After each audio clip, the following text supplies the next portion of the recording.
Hello friends, welcome to the Eerie Fairy Tales. My name is Letty, and today I have everybody's favorite video, a haul video. I have over 50 books to share with you. I have acquired these books over the last few months or so. I have acquired a few more than these, but I've already read them, and they've been included in my recent wrap-ups, or it will be in my upcoming November wrap-up. And I will start out mentioning a few of the books that I had in my autumn and spooky book recommendations video. I just haven't read them yet. I have some short story collections and anthologies. I have some novellas. I have a bunch of books that I've acquired from the library bookstore, and then some other books from Book of the Month and other books that I've purchased elsewhere, mostly on Amazon, I think. And I never get anything full price on Amazon. The only time I get something full price there is if it's a brand new release or a pre-order or something like that, and I know I'm gonna really love it. Okay, so my first little stack of books here are the books I mentioned in my autumn and spooky book recommendations and TBR video, but I have not read yet.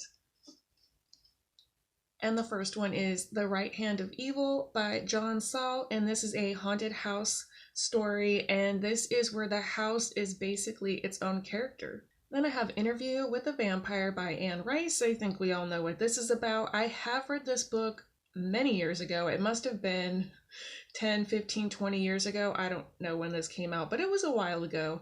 And I had since lost my copies, so I got this new one, and I'm looking forward to rereading it. Then I have Kill Creek by Scott Thomas, and this is around the time of Halloween, and there's a bunch of horror writers that go to the supposed haunted house, and madness and mayhem ensue from there.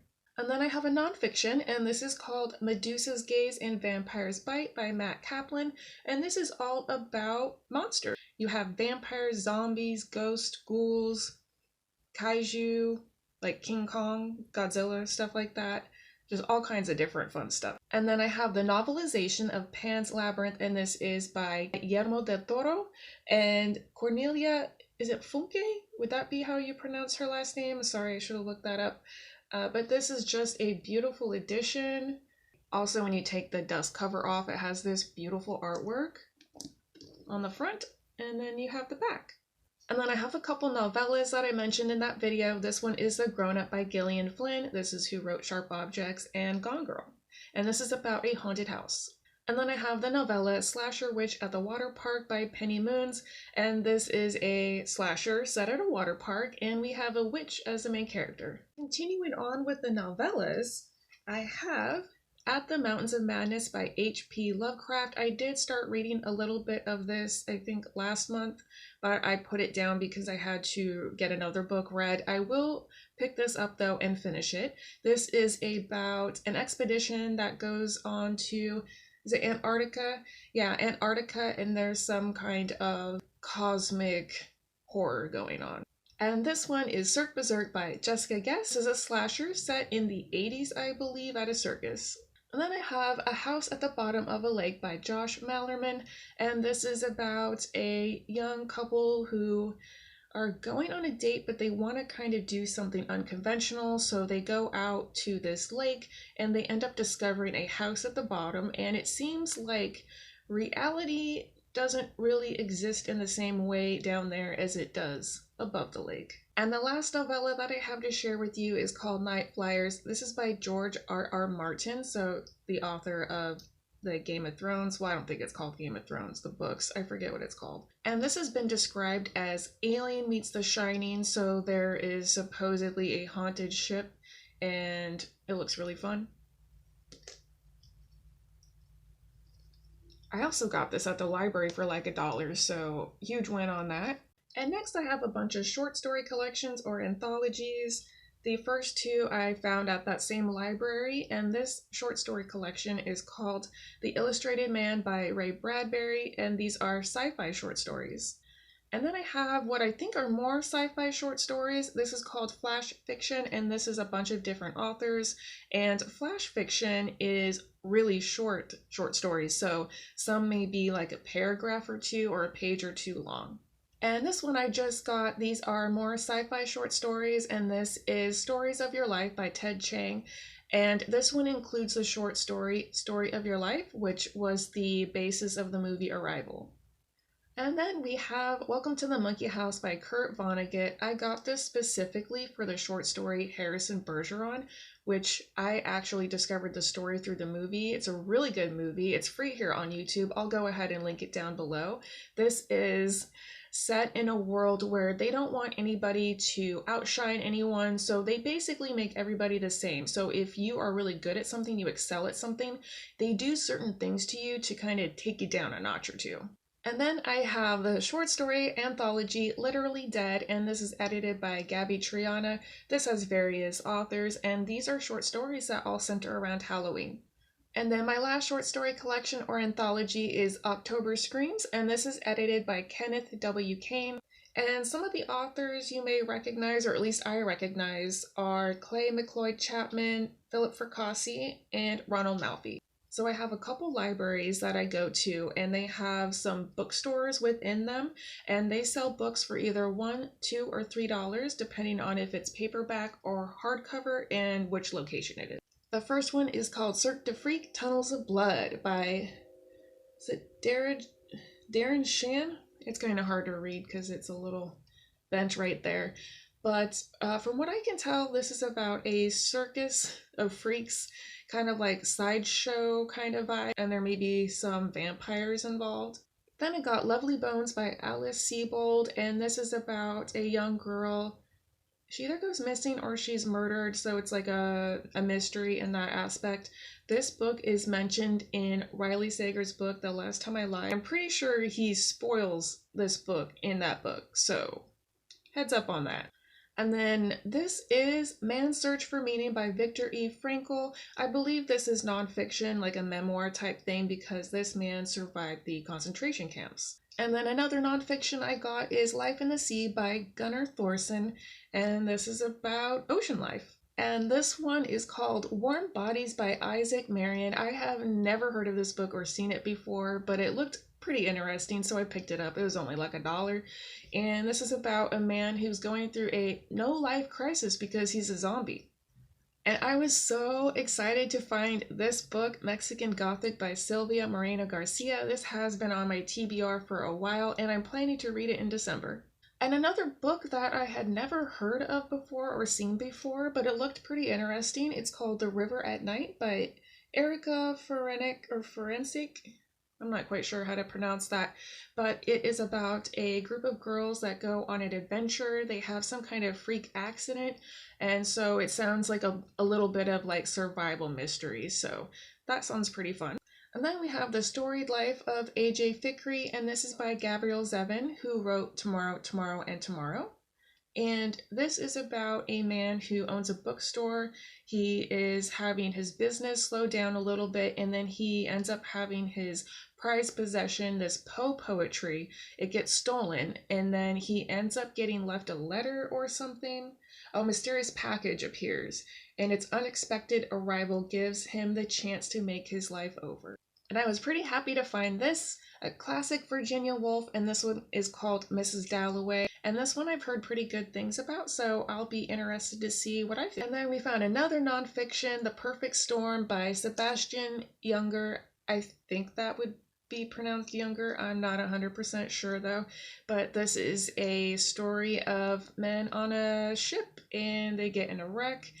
I'm not sure, but I would think this is what the movie The Perfect Storm was based on. I'm not sure, like I said, but I mean, it has the same name, so does anybody know? I'm curious. Then we have another Silvia Moreno Garcia book. I was very happy to find this. This one you don't really hear talked about. It's called Velvet Was the Night, and this is a noir book. And this is set in 1970s Mexico City. Then we have Fractal Noise by Christopher Paolini, and this is set in the future. We have somebody flying around on a spaceship. They see what they think is an uninhabited planet, but they discover some kind of shape on the planet that does not look to be natural, like it could be designed. So they're gonna go check it out. And the last book that I got at the library, this is another nonfiction called Time Reborn by Lee Smolin, and this goes over Physics, The Illusion of Time. I have watched quite a few of his lectures and presentations over the last decade plus, so I am familiar with the author, so I'll be curious to see what he writes. Now I have a little stack of hardcovers, and this one I cannot wait to read. It's called Into the Sublime by Kate A. Borman, and this is about a group of adventure seekers that go to discover some kind of subterranean lake. It involves a cave system. I'll just read the back briefly.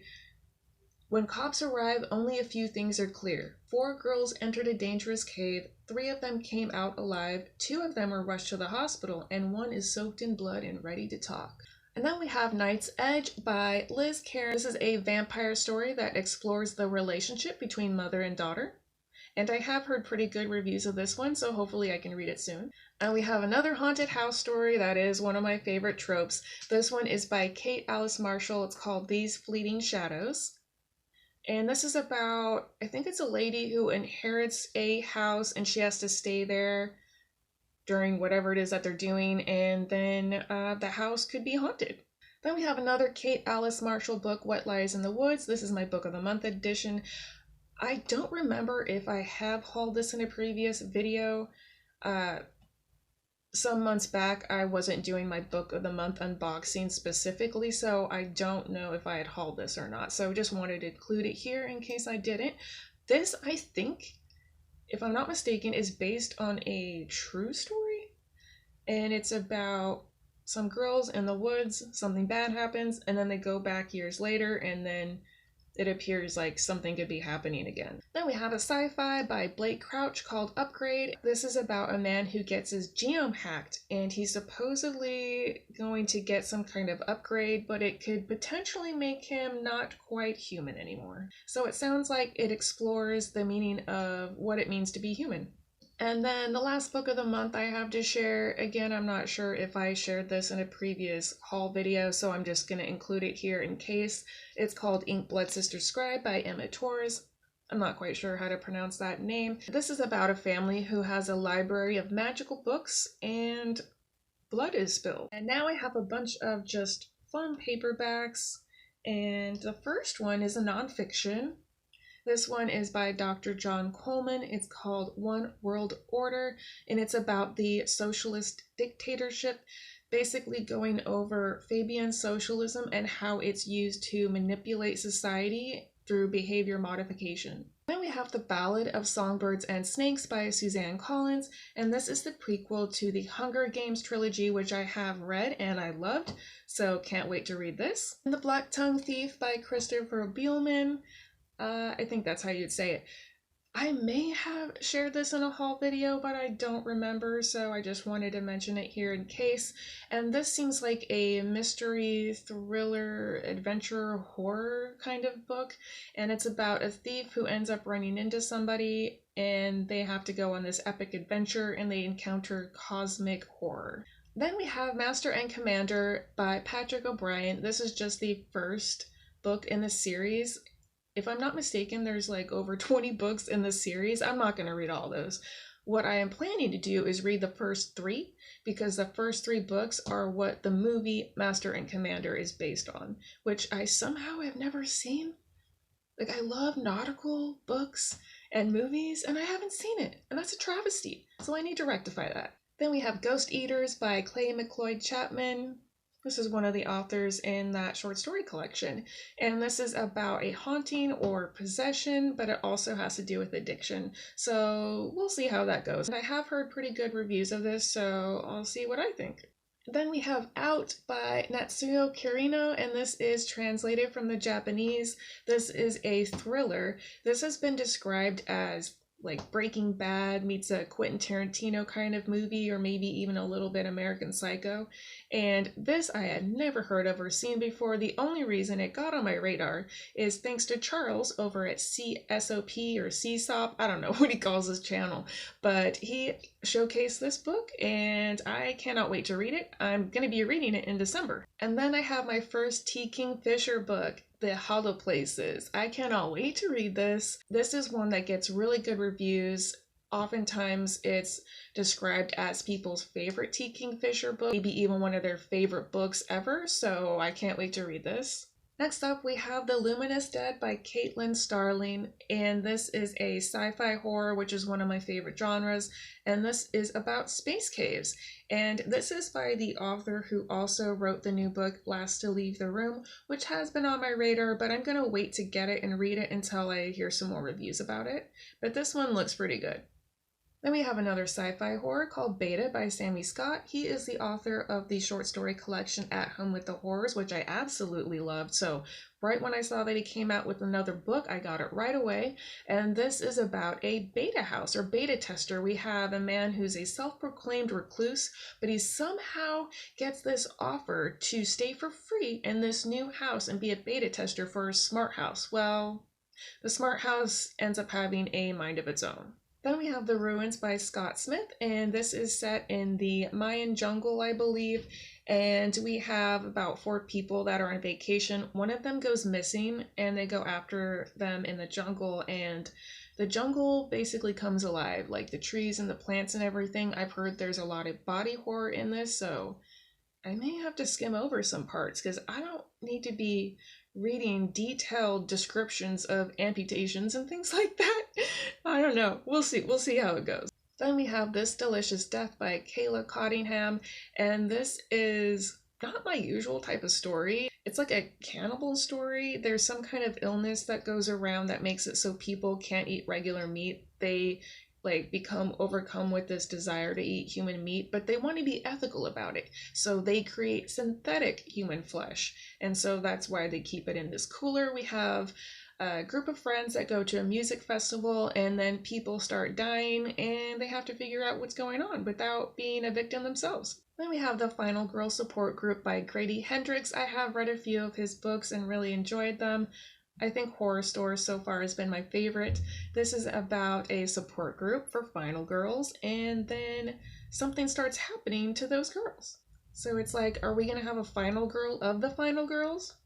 And another Grady Hendrix book is We Sold Our Souls, and this follows a satanic metal band. And I got the cool edition that looks like a Rolling Stone magazine. I love that. Then we have the classic Something Wicked This Way Comes by Ray Bradbury. And this is about a carnival that just magically appears around midnight, right before Halloween, and wicked things happen. Next up, I have a couple slashers by the same author, Ivy Tholen. I think that's how you would say it. This one is called Tastes Like Candy. Look how cool that cover is. And this is set in the 80s, I believe, at a carnival. And this next slasher is set in the 90s at a mall, and it's called Mallrats, but it's M-A-U-L, so I love a good wordplay. And one of my first jobs in the 90s was working in the mall, so I just dated myself there a little bit. But I really wanted to read this so I can get that nice hit of nostalgia. Then we have The Deep by Nick Cutter, and this is about an illness that goes around that makes people forget things. They discover a cure for that called ambrosia, but it's at the bottom of the ocean. So this follows them trying to do that. Things maybe don't go so well. I've heard that there's some really horrible things that happen to turtles in this book. And I've heard that about pretty much every book he's written. Even the last one that he wrote with someone else. It's like every book he has violence happen to turtles. Mr. Cutter, what do you have against turtles? Were you bitten as a young child or something? Is there some kind of deep-seated trauma that he has related to turtles? I don't know, but I'm going to be skipping that part for sure. Then we have another nautical-based book, and this is The Devil and the Dark Water by Stuart Turton. I'm not sure how to say that exactly. This is the same author who wrote The 7.5 Deaths of Evelyn Hardcastle, which I have not read yet, but I do have that one on my radar. And this one is set in the 1600s, and they're on a ship that could possibly be haunted. They're not sure. There's people who are dying, but they don't know if it's a human that's doing it or some kind of demon. And then we have Trine by Chris Faraday, and this is kind of hard to describe. It's like a mystery horror. There's some kind of alien entity that's after someone, and they can use some kind of ancient amulet to help stop him. And there's 3 parts to the amulet, so that's why it's called Trine. Trine as in 3. It's the third part that they need. in order to make this amulet behold and fight that entity. I've only heard one other channel mention this book, and so hopefully I can read it soon and let y'all know what I think. And the last one I have to share with you is another sci-fi horror, and this is called Peanut. I think it's pronounced Peanut. It's either Peanut or Pinut. I would think Peanut. And it's by Bernadette Richards, and this is about someone who's going skiing, and then all of a sudden he finds himself like in another dimension, like he somehow went through some kind of portal, and then he has to find his way back. Wrap it up for my latest book haul. Have you read any of these books? What did you think? Have you added any to your TBR? If you have read any of these, are there any that you think I should prioritize? Please let me know and I'll bump them up in my TBR. And if you've made it this far, you can leave a stack of books emoji in the comments. And as always, thank you so much for hanging out with me a little bit today, and I'll see you in the next one.